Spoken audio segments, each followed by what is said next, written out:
അതെ, എൻ്റെ ശരീരവും മനസ്സും നിങ്ങളെ ആഗ്രഹിക്കുന്നുണ്ട്. കാരണം ഞാൻ നിങ്ങളെ പ്രണയിക്കുന്നു. പക്ഷേ നിങ്ങൾ... ആ ചോദ്യം മാധവേട്ടൻ ചോദിക്കുമ്പോൾ ആ മുഖത്ത് തന്നോടുള്ള പ്രണയമോ ഒന്നാകാനുള്ള ആഗ്രഹമോ ഒന്നും തന്നെ കണ്ടില്ല. പകരം ദേഷ്യമായിരുന്നു. എന്തിനാണെന്നറിയാത്ത ദേഷ്യം. തീർത്ഥയുടെ മുഖം മങ്ങി. അവളുടെ നെടുവീർപ്പേറ്റ് കണ്ണാടി മെല്ലെ മങ്ങി. അതിൽ അവളുടെ രൂപം അവ്യക്തമായി. വല്ലാത്തൊരു അസ്വസ്ഥതയോടെയാണ് തീർത്ഥ കണ്ണു തുറന്നത്.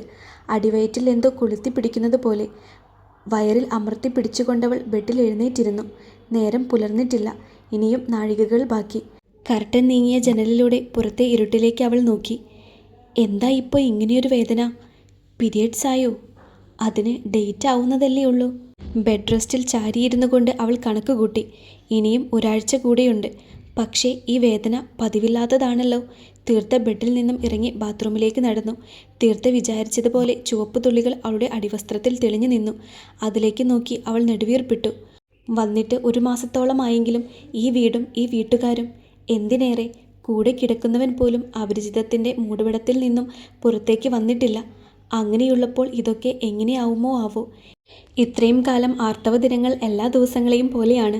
മെൻസ്ട്രൽ കപ്പ് യൂസ് ചെയ്യുന്നത് കൊണ്ട് പീരിയഡ്സ് ആണെന്ന് ഓർക്കാറ് പോലുമില്ല. പക്ഷേ ഇവിടെ എങ്ങനെയാണെന്നും അറിയില്ലല്ലോ. വേണിയുടെ വീട്ടിൽ പീരിയഡ്സ് ആയാൽ ബ്ലീഡിങ് തീരുന്നത് വരെ മാറി നിൽക്കണം. വീട്ടിലുള്ള ഒന്നിലും തൊടരുത്. തൊട്ടതെല്ലാം പീരിയഡ്സ് കഴിയുന്ന ദിവസം മുക്കിയിടണം. അല്ലെങ്കിൽ അവളുടെ അമ്മ വഴക്ക് പറയുമെന്ന് അവൾ പറയാറുണ്ട്. ഇവിടെ അങ്ങനെ വല്ലതും ഉണ്ടാകുമോ? തീർത്ത ആശങ്കപ്പെട്ടു. ബാത്റൂമിൽ നിന്നും തിരികെ ഇറങ്ങിയവൾ തൻ്റെ ബാഗ് വെച്ചിരിക്കുന്ന കബോർഡിനടുത്തേക്ക് നടന്നു. ലൈറ്റ് ഓണാക്കാതെ മൊബൈലിൻ്റെ ഫ്ലാഷ് ലൈറ്റിൻ്റെ വെളിച്ചത്തിൽ അവൾ ശബ്ദമുണ്ടാക്കാതെ കബോർഡിന് തുറന്നു.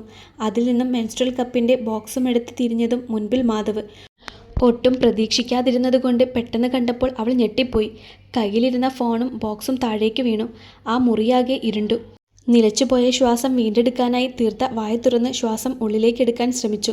ഫ്ലാഷ് ലൈറ്റ് താഴെയായി വീണ ഫോണിൻ്റെ അരണ്ട വെളിച്ചത്തിൽ അവൾ മുൻപിൽ നിൽക്കുന്നവനെ നോക്കി. നീ എന്താ ചെയ്യുന്നത്? ഇരുണ്ട രൂപത്തിൽ നിന്നും ഗാംഭീര്യമുള്ള ശബ്ദം. ഞാൻ എന്തിനെന്നറിയാതൊരു പരവേശം അവൾ ഉടലെടുത്തു. നീ... ശബ്ദം കനത്തു. മാധവ് കൈയെത്തിച്ച് ലൈറ്റ് ഓണാക്കി. അവർക്കിടയിൽ പ്രകാശം പരന്നു. വെളിച്ചം വന്നപ്പോഴാണ് താഴെ വീണുകിടക്കുന്ന ഫോണിനൊപ്പമുള്ള ബോക്സും അവൻ കണ്ടത്. അതെന്താണെന്ന് അവൻ ആദ്യം മനസ്സിലായില്ല. അവൻ അതിനകത്തേക്ക് ശ്രദ്ധിച്ചത് കണ്ട് തീർത്ത ചളിപ്പോടെ മുഖം താഴ്ത്തി. മെൻസസ് ആയോ? വളരെ ലാഘവത്തോടെയുള്ള മാധവിൻ്റെ ചോദ്യം കേട്ട് ഇതെല്ലാം അവൻ അറിയുമോ എന്ന അത്ഭുതമായിരുന്നു തീർത്തയിൽ. അവൾ മെല്ലെ തലയാട്ടി. എന്തിനാ പിന്നെ ലൈറ്റ് ഇടാഞ്ഞത്? അവൻ കുനിഞ്ഞ് അവളുടെ ഫോണും മെൻസ്ട്രൽ കപ്പിൻ്റെ ബോക്സും കയ്യിലെടുത്തു. ഉറക്കം കളയണ്ടാന്ന് കരുതി. അവനത് കയ്യിലെടുത്തപ്പോൾ അവൾക്ക് വീണ്ടും ചമ്മൽ തോന്നി. അതൊന്നും സാരമില്ല. ലൈറ്റ് ഇടാതെ നടന്ന് വെറുതെ തപ്പിത്തടഞ്ഞ് വീഴണ്ട.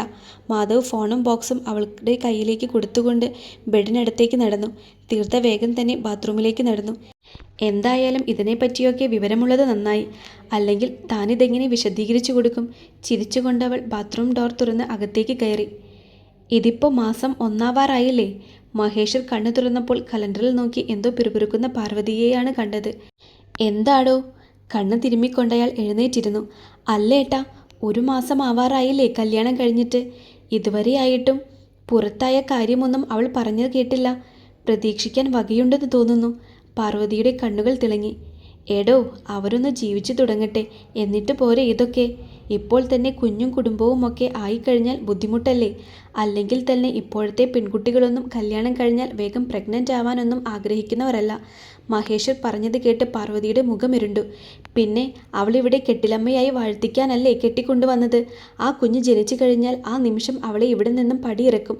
പകരം കുടുംബത്തിൻ്റെ നിലയ്ക്കും വിലയ്ക്കും ചേർന്ന ആർദ്രയെ മരുമകളായി കൊണ്ടുവരികയും ചെയ്യും. പാർവതി മനസ്സിലോർത്തു. രാവിലെ തന്നെ വേണ്ടാത്തതോരോന്ന് ചിന്തിച്ച് നിൽക്കാതെ പോയി ഒരു ഗ്ലാസ് ചായ കൊണ്ടുവാ. അഴിഞ്ഞു കിടന്ന മുണ്ട് മുറുക്കിയെടുത്തുകൊണ്ട് മഹേശ്വർ ബാത്റൂമിലേക്ക് നടന്നു. അനിഷ്ടത്തോടെ അയാളെ നോക്കിക്കൊണ്ട് പാർവതി മുറിവിട്ട് പുറത്തേക്കിറങ്ങി. അടുക്കളയിലേക്ക് ചെല്ലുമ്പോൾ ജാനകി തിരക്കിട്ട പണികളിലാണ്. തീർത്തയെ അവിടെയെങ്ങും കാണാനില്ല. അവളെവിടെ? ഫ്ലാസ്കിൽ നിന്നും ഗ്ലാസ്സിലേക്ക് ചായ പകർന്നുകൊണ്ട് പാർവതി ചോദിച്ചു. തീർത്തയ്ക്ക് വയ്യ. ആദ്യത്തെ ദിവസമായതുകൊണ്ട് നല്ല വയറുവേദനയും ക്ഷീണവും ഉണ്ടെന്ന് മുരിഞ്ഞ ദോശയിൽ നെയ്യ് തൂകിക്കൊണ്ട് ജാനകി പറഞ്ഞു. എന്ത് വയ്യായിക? പാർവതി നെറ്റി ചുളിച്ചു. പുറത്തായി, അവർ അടക്കം പറഞ്ഞു. അത് കേട്ടതും പാർവതിയുടെ കണ്ണുകൾ ചുവന്നു. മുഖം വലിഞ്ഞു മുറുകി.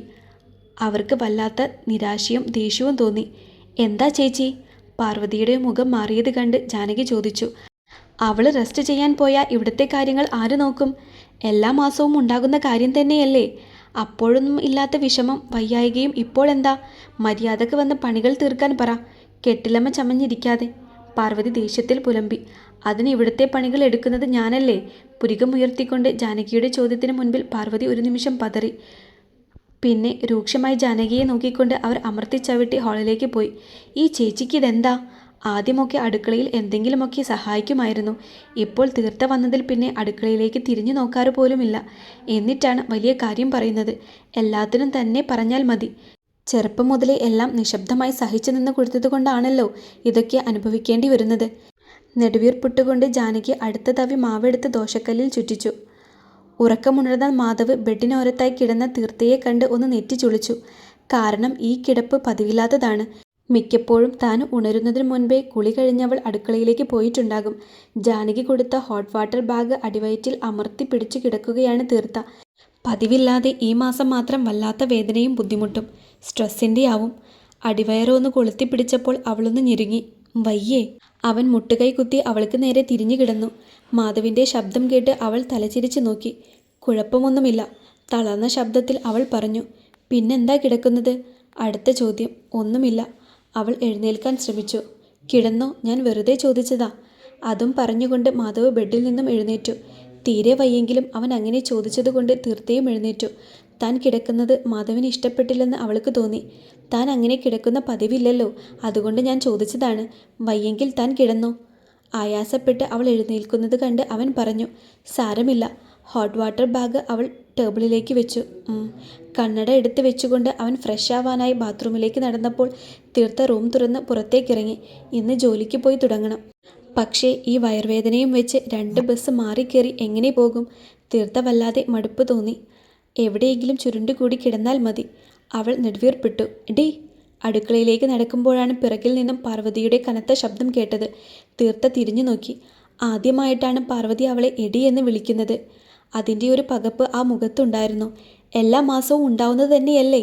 പിന്നെ ഇന്ന് മാത്രം എന്താണ് ഇത്ര പുതുമ? നിനക്ക് വെച്ചുണ്ടാക്കി തരാൻ ഇവിടെ വേലക്കാരൊന്നുമില്ല. അതുകൊണ്ട് നാളെ മുതൽ മര്യാദക്ക് വെളുപ്പിനെ എഴുന്നേറ്റ് അടുക്കളയിൽ കയറിക്കോണം. അവൾ കെട്ടിലമ്മ ചുമയുന്നു.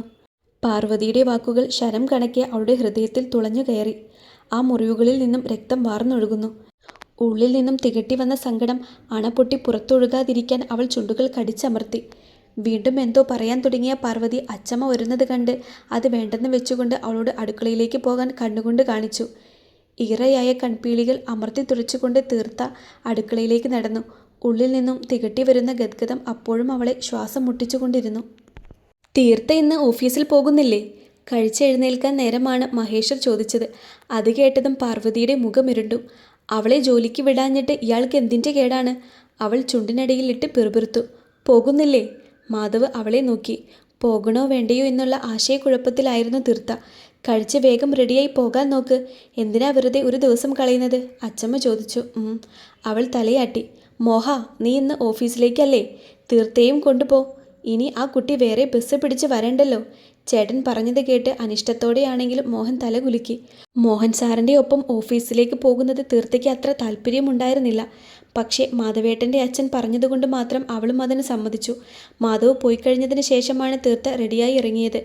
വെള്ളയിൽ പിങ്ക് പൂക്കളുള്ള അഴഞ്ഞ കുർത്തയും ആംഗിൾ ലെങ്ത് ലെഗിൻസുമാണ് അവളുടെ വേഷം. കറുത്ത ഇടതൂർന്ന മുടി ഒന്നായി മെടഞ്ഞിട്ടു. നെറ്റിയിൽ സിന്ദൂരം തൊടാൻ ഒരുങ്ങിയതും പിന്നെ അത് വേണ്ടെന്ന് വെച്ചുകൊണ്ട് അവൾ ഹാൻഡ് ബാഗും കയ്യിലെടുത്ത് താഴേക്ക് ചെന്നു. സന്ദേഹത്തിൻ്റെ നിഴൽ അവളുടെ മുഖത്ത് പരന്നിരുന്നു. ലിവിംഗ് റൂമിൽ അവളെയും കാത്ത് അക്ഷമയോടെ മോഹൻ ഇരിപ്പുണ്ടായിരുന്നു. അവളെ കണ്ടതും മുഖം കയറ്റി പിടിച്ചുകൊണ്ട് അയാൾ പുറത്തേക്കിറങ്ങി. അപ്പോഴേക്കും അവളെ യാത്രയാക്കാനായി ജാനകിയും അച്ചമ്മയും കൂടി അങ്ങോട്ട് വന്നു. അവരോട് യാത്ര പറഞ്ഞുകൊണ്ട് അവൾ കാറിലേക്ക് കയറി. പേടിക്കണ്ട, അത് നമ്മുടെ ഓഫീസാണ്. പോരാത്തതിന് ചെറിയച്ഛനും കൂടെയുണ്ട്. തീർത്തയുടെ കയ്യിൽ അമർത്തി പിടിച്ചുകൊണ്ട് മോഹനെ ഒന്ന് നോക്കി അച്ചമ്മ പറഞ്ഞു. തീർത്ത തലയാട്ടി. അമ്മയോടും ഭാര്യയോടും യാത്ര പറഞ്ഞുകൊണ്ട് മോഹൻ കാർ സ്റ്റാർട്ട് ചെയ്തു. അവർ ഗേറ്റ് കടന്ന് പോകുന്നത് വരെ ജാനകിയും അച്ചമ്മയും ഉമ്മറത്ത് തന്നെ നിന്നു. തീർത്ത പുറത്തേക്ക് നോക്കിയിരിക്കുകയാണ്. ഒരുപാട് കാലം ആ ഓഫീസിൽ വർക്ക് ചെയ്തതാണെങ്കിലും വീണ്ടും ആ ഓഫീസിലേക്ക് പോകുമ്പോൾ വല്ലാത്ത പരവേശവും വെപ്രാളവും അവൾക്ക് അനുഭവപ്പെട്ടു. തീർത്ത. കാറിനുള്ളിൽ അസുഖകരമായ നിശബ്ദതയെ ഭേദിച്ചുകൊണ്ട് മോഹൻ്റെ ശബ്ദമുയർന്നു. ഒരു ഞെട്ടലോടെ അവൾ തലചെരിച്ചു നോക്കി. ഓഫീസിലുള്ള ആർക്കും കല്യാണത്തിൻ്റെ കാര്യം അറിയില്ല. ആകെ അറിയാവുന്നത് വീണി അവിടെ നിന്നും പോയി. അതുകൊണ്ട് ഇതൊന്നും ആരും അറിയരുത്. മോഹൻ്റെ ശബ്ദം കനത്തിരുന്നു. തീർത്ത തലകുലുക്കി. തന്നെ പോലൊരുവൾ അവരുടെ കുടുംബത്തിലെ മരുമകളാണെന്ന് പറയാൻ സാറിന് നാണക്കേടുണ്ടാകും. അവൾക്ക് വല്ലാത്ത ആത്മനിന്ദ തോന്നി. ഒന്നും വേണ്ടായിരുന്നു. പുറത്തെ കാഴ്ചകളിലേക്ക് മിഴികൾ തിരിച്ചുകൊണ്ട് അവൾ ഉള്ളിൽ പറഞ്ഞു. ഉള്ളിലെ സങ്കടത്താൽ അവളുടെ കൺകോണിൽ ഒരു കണ്ണുനീർ തുള്ളി ഉറവയെടുത്തു. എങ്കിലും അത് കവളികളെ ചുംബിക്കുന്നതിന് മുൻപേ അവളത് തുടച്ചു നീക്കി. ഓഫീസിനടുത്തുള്ള ബസ് സ്റ്റോപ്പിൽ കാർ നിർത്തിക്കൊണ്ട് മോഹൻ സാർ ഡോർ അൺലോക്ക് ചെയ്തു. പെട്ടെന്ന് കാര്യം മനസ്സിലാകാതിരുന്ന തീർത്ത അയാളെ നോക്കി. ഇറങ്ങ്. മുൻപോട്ട് തന്നെ നോക്കിയിരുന്നു കൊണ്ട് അയാൾ പറഞ്ഞു. തീർത്ത ഡോർ തുറന്ന് പുറത്തേക്കിറങ്ങിയതും ഒന്നും പറയാതെ മോഹൻ കാറും എടുത്തു പോയി. തന്നെ ഓഫീസിനുള്ളിൽ ഡ്രോപ്പ് ചെയ്താൽ പലവിധ ചോദ്യങ്ങൾ നേരിടേണ്ടി വരും. അതാകും. ഒന്ന് നെടുവീർപ്പിട്ടുകൊണ്ട് അവൾ ഓഫീസ് ലക്ഷ്യമാക്കി നടന്നു. സൂര്യകിരണങ്ങൾ അതിൻ്റെ മൃദുഭാവം വെടിഞ്ഞ് വന്യമാകാൻ തുടങ്ങിയിരിക്കുന്നു. പഴുത്തു തുടങ്ങിയ റോഡിലൂടെ തീർത്ത അതിവേഗം നടന്നു. ഓഫീസിലെത്തിയപ്പോഴേക്കും അവൾ കിതച്ചുപോയി. അല്ല, ഇതാരാ? അവളെ കണ്ടതും സെക്യൂരിറ്റി ശിവൻ ചേട്ടൻ അത്ഭുതത്താൽ കണ്ണുകൾ വിടർത്തി. അയാളെ നോക്കി അവൾ മനോഹരമായി ഒന്ന് പുഞ്ചിരിച്ചു. എവിടെയായിരുന്നു കുട്ടി നീ? എത്ര നാളായി കണ്ടിട്ട്? വീണിമോളും പോയല്ലോ. ഒരച്ഛൻ്റെ വാത്സല്യത്തോടെ അയാൾ ചോദിച്ചു. കുറച്ച് തിരക്കുകളിലായിരുന്നു ശിവൻ ചേട്ടാ, അതുകൊണ്ടാ വരാതിരുന്നത്. അയാൾ തുറന്നുകൊടുത്ത ഗേറ്റിലൂടെ അകത്തേക്ക് കയറിക്കൊണ്ട് അവൾ പറഞ്ഞു. ആണോ? ഇനി മുതൽ ഓഫീസിൽ വരുമോ? ആ, ഇന്നു മുതൽ ജോലിക്ക് കയറണം. നേരം വൈകുന്നത് കണ്ട് അയാളോട് യാത്ര പറഞ്ഞുകൊണ്ട് അവൾ വേഗത്തിൽ ഓഫീസിനകത്തേക്ക് നടന്നു. ഓഫീസിനകത്തേക്ക് കയറുന്നതിന് മുൻപേ ടോപ്പിൻ്റെ മുകളിൽ കിടന്നിരുന്ന താലി അവൾ എടുത്ത് ഉള്ളിലേക്കിട്ടു. ഭാഗ്യം ശിവൻചേട്ടൻ കാണാതിരുന്നത്. മുഖത്ത് പൊടിഞ്ഞിരുന്ന വിയർപ്പ് പുറം കൈകൊണ്ട് തുടച്ചിട്ട് അവൾ ഓഫീസിനകത്തേക്ക് കയറി. ജോലി നിർത്തിപ്പോയവൾ വീണ്ടും ഓഫീസിലേക്ക് വന്നപ്പോൾ എല്ലാവർക്കും അത്ഭുതം. എല്ലാവരും സന്തോഷത്തോടെ അതിലേറെ സംശയത്തോടെ അവളെ സ്വീകരിച്ചു. നീയും വേണിയും കൂടി ഒരുമിച്ച് പോയപ്പോൾ ഓഫീസ് ആകെ ഉറങ്ങിയതുപോലെയായി. ഡിസൈനർ ഹെഡായ വൃന്ദ അവൾക്കരികിലേക്ക് വന്നു. തീർത്ത ഒന്ന് പുഞ്ചിരിച്ചു. നിന്റെ കല്യാണം കഴിഞ്ഞെന്ന് ഇവിടെ പറഞ്ഞു കേട്ടു. ഉള്ളതാണോ? ശബ്ദം താഴ്ത്തി വൃന്ദ ചോദിച്ചപ്പോൾ എന്ത് പറയണമെന്നറിയാതെ തീർത്ത ഒന്ന് പകച്ചുപോയി. എത്ര ഒളിപ്പിക്കാൻ ശ്രമിച്ചെങ്കിലും അവളുടെ കണ്ണുകളിൽ ആ പകപ്പ് വ്യക്തമായി തന്നെ വൃന്ദ കണ്ടു. എന്താ ഒരു കള്ളത്തരം? പണി പറ്റിച്ചോ? കുസൃതിയോടെ വൃന്ദ ചോദിക്കുന്നത് കേട്ട് സെൻട്രലൈസ്ഡ് AC ഫ്ലോറിലും അവൾ ആകെ വിയർത്തു. ഏയ് അതോ? അതൊക്കെ വെറുതെ പറയുന്നതാ. പറയുന്നത് കള്ളമായതുകൊണ്ട് വൃന്ദയിൽ നിന്നും മിഴികൾ മാറ്റിക്കൊണ്ട് തീർത്ത പറഞ്ഞു. ഓ. അവൾ പറഞ്ഞതൊന്നും വിശ്വസിക്കാത്തതുപോലെ മുഖം കൂട്ടിക്കൊണ്ട് വൃന്ദ നടന്നു. ഭഗവാനെ, കല്യാണം കഴിഞ്ഞ കാര്യം ഇവളെങ്ങാനും അറിഞ്ഞാൽ താൻ കള്ളം പറഞ്ഞതുപോലെയാകില്ലേ? തീർത്ത ആകെ അസ്വസ്ഥമായി. അവളുടെ ഓരോ ചലനങ്ങളും ശ്രദ്ധിച്ചുകൊണ്ടിരിക്കുകയായിരുന്ന മോഹൻ്റെ മനസ്സും അസ്വസ്ഥമാണ്. തീർത്ത മാധവൻ്റെ ഭാര്യയാണെന്ന് ഇവിടെ ആരെങ്കിലും അറിഞ്ഞാൽ പിന്നെ ജീവിച്ചിരുന്നിട്ട് കാര്യമില്ല. ഇതുപോലൊരു പെണ്ണിനെ മേലെടുത്ത ഗ്രൂപ്പിൻ്റെ MDയുടെ മകൻ കല്യാണം കഴിച്ചതിൽ എന്തെങ്കിലും ഒരു അസ്വാഭാവികത ഇവർക്ക് തോന്നാതിരിക്കില്ല. ഈ അമ്മയുടെ ഒരു ഒറ്റ നിർബന്ധം കാരണമാണ്. അല്ലെങ്കിൽ അവൾ ആ വീട്ടിലെങ്ങാനും ഇരുന്നേനെ. മോഹൻ നെടുവീർപ്പിട്ടു.